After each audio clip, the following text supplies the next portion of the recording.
The moral of the story. The guard leading me into the room gives a hard yank on the chain. Pain lances through my neck, and I snarl, baring my impressive fangs for full effect. He shies away, naked fear on his face, before remembering which of us is supposed to be the prisoner. "Watch it, Mutt, or you'll be drinking out of the toilet through a wired jaw," he says, his tough guy tone betrayed by the quaver in his voice and the stink of fear in his scent. I snort in contempt. "Oh, please, CO.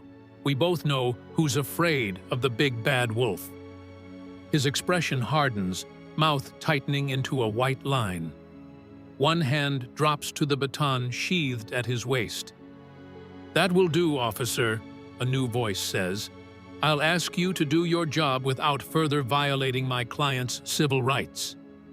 I look past the guard and his impotent rage to see a man sitting at the lone table in the room.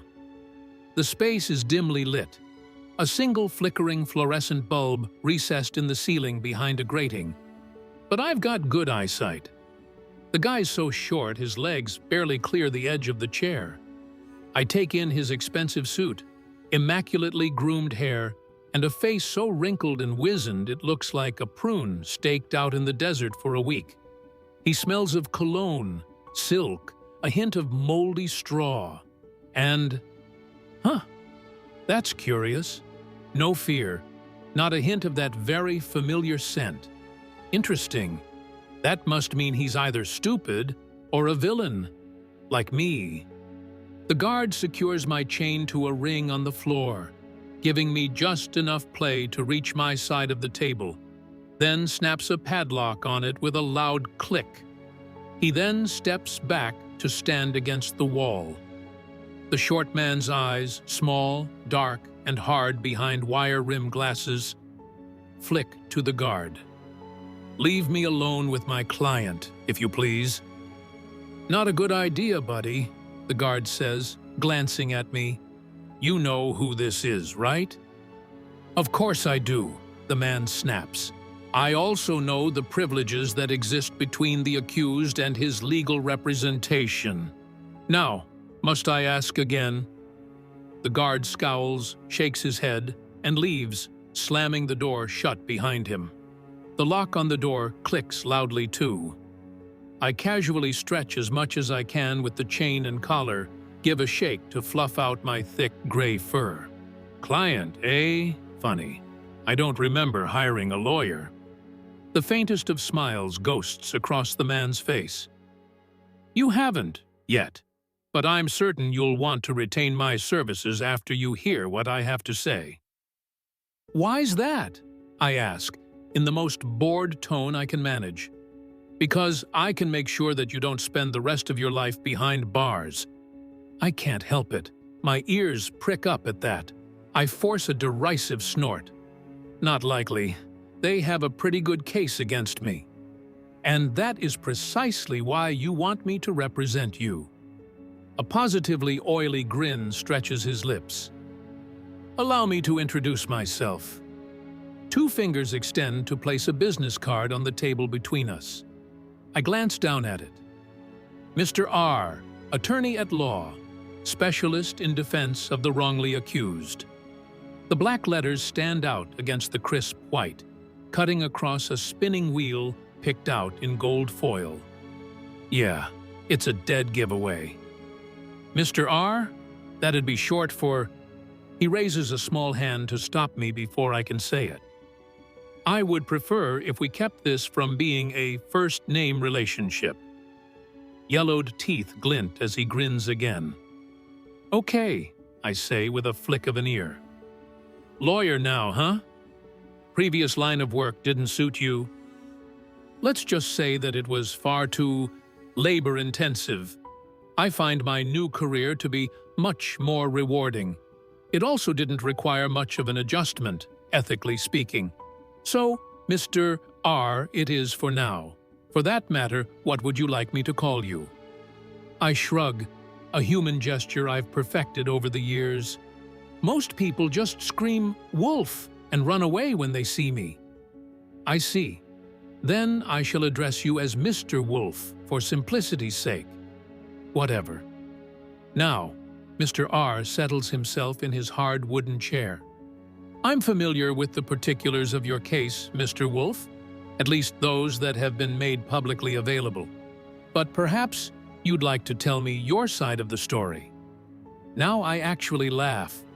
My side of the story. Not a lot of people are interested in that. As far as most of them are concerned, there's only ever one side. The one where I'm the villain, just out to do villain things. It's just how the story goes. So you don't deny the charges? Well now, Mr. R, that'd be telling, wouldn't it? I may be facing the headsman's axe or life in a cage, but I don't see any reason to make it easier on everyone. Mr. Wolf, we in the legal profession are required to keep our clients' confidence and cannot be compelled to reveal what is told us in confidence. Okay, whether he's telling the truth or not, I find I just don't care. Well, yeah, I did it. Whatever they say, I did it all. Mr. R removes his glasses, pulls out a kerchief, and starts polishing the lenses. You stalked young Peter and his friends and attempted to murder a duck, I believe. I pretend to wince. Yeah, got so close, but she was just that lucky. I sigh. I can still taste feathers. And you destroyed the property of 3 industrious pigs? Hey, not my fault if their houses weren't up to code. Course, then they tried to burn me alive. Lost a lot of fur on that one. Then you actually consumed a young lady and her grandmother? I give a little laugh. And the grandmother's cat. Not too many people remember that part, but I kinda missed out on the satisfaction of a good meal in the end. After I woke up on the riverbank, went through 3 surgeries to get all the rocks out of my belly, and spent 6 months in that stupid plastic cone. Well, let's just say that a certain woodsman is next on the menu if I ever get out of here. Mr. R finishes cleaning his glasses, sets them back in place, all without batting an eye. I see. So, you are guilty, and I must assume that the police have all the evidence they need since you are sitting here before me, chained to the floor. I pull back my lips in a grin or a snarl. Hard for me to tell the difference when I'm doing it.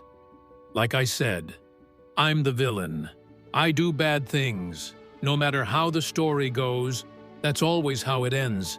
It's the, what do they call it? The moral. That's right, the moral of the story. Bad people do bad things. Mr. R arches one scraggly eyebrow. What if I told you the story doesn't have to end that way? I cock my head to one side. How's that? Mr. Wolf, my job doesn't necessarily consist of proving you innocent, Mr. R says. Not when I can make you into a victim instead of a villain. Say what? That's right, Mr. Wolf. Instead of making this about your crime, we can make it about you. We'll play up your tragic past, your difficult upbringing. Why, you said it yourself. People look at you and see nothing more than a scary animal. That's prejudice. It's colored your entire life, hasn't it? Is all I managed to get out in reply. Honestly, I'd never thought about it like that. Do you have a mate? Mr. R asks suddenly. Pups? A pack that relies on you? Needs you? What? No, nothing like that. I give my head a shake, trying to wrap my head around all this.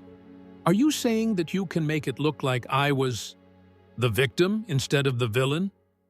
Exactly, Mr. Wolf. Now his grin looks positively evil. We'll put you in front of the cameras, paint you a tragic victim of circumstances and biases. All that's required is the right spin on the facts. And believe me, Mr. Wolf, I know how to put the right spin on things. No doubt. All of this is confusing and, well, kind of disgusting. Look, why go through all that? Just post my bail and I'll skip town. How about? I'm only half joking. Again, he arches that eyebrow. To go on the run? To be hunted and hounded the rest of your life? Now I grin. I'm the big bad wolf, remember? What you just described. That's my normal. It doesn't have to be, says Mr. R. When I'm through, you'll spend a few months in prison, after which you'll be set up for life. A comfortable den. Plenty of game to hunt. Even your own woods, if you want. No one will dare bother you again. With enough positive media coverage, I can work out a very favorable deal for you. Deals are something of a specialty for me. Now, how's that sound? I stare at him, narrowing my eyes. What do you get out of this, Mr. R? Something tells me you're not doing it out of the kindness of your heart. He gives a short laugh. Oh, goodness, no. You see, in the process of rewriting the narrative, there will be interviews, televised appearances, at least one book deal. That means money, Mr. Wolf. Rather a lot of money. His oily grin reappears. And I get 50%. Oh, now that's disgusting. Sickening. He wants me to lie about what I am. Pretend to be something I'm not. A victim. A weak, pathetic, mewling victim. And all so he can exploit my villainy for cash. I don't know, I say. It all sounds like a big lie to me. And you've never lied before?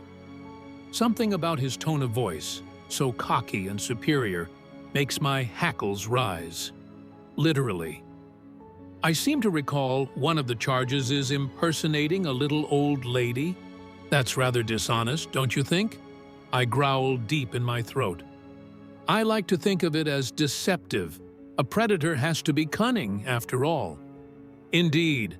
Come now, Mr. Wolf. Let's stop bandying words. He lifts a briefcase onto the table, snaps it open, and produces a gold fountain pen with a flourish. You just sign these documents, and I'll get started turning you into the tragic victim. A victim. Me. I'm a villain. I made the choices that made me a villain. And to be honest, I never really regretted it until I got caught. If not for that woodsman, I'd still be out there, stalking Peter and his friends, blowing down pigs' houses, and looking for my next little Red Riding Hood.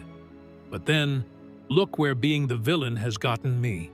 In this room, with a scumbag who wants me to lie, tell people a sob story, deny what I am, just so I won't be punished for the wrong I've done. And he can make a lot of money. I think Mr. R is a worse villain than I am. And he's definitely not the kind of villain I want to be.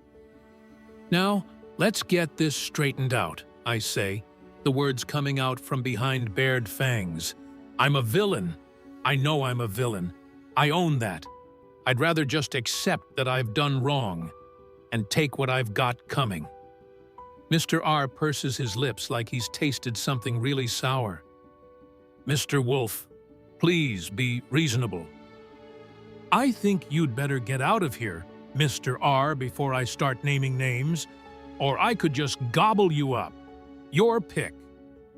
Mr. Wolf. I lunge forward, straining the chain to its limits. Planting my forepaws on the table, I let out a savage bark, jaws snapping, spattering drool all over Mr. R's nice suit and shiny glasses. He lurches backwards, tumbling out of the chair, briefcase and pen flying across the room. A second later, he scrambles back to his feet, staring at me, eyes wide, and darts for the door. Now I smell it. The fear. Its stink is thick and rank. I guess he really isn't stupid. With one hand on the doorknob, he pauses, glancing back at me. You know they will never stop seeing you as a villain. They will hunt and persecute you, no matter what you do. Maybe so, I reply, suddenly tired of this whole thing. But maybe I've earned that. Maybe if I want that to change, I need to show them that I can change, too. I shrug. So, even though I'm the villain in this story, maybe I can still do the right thing. Maybe that's the moral of the story.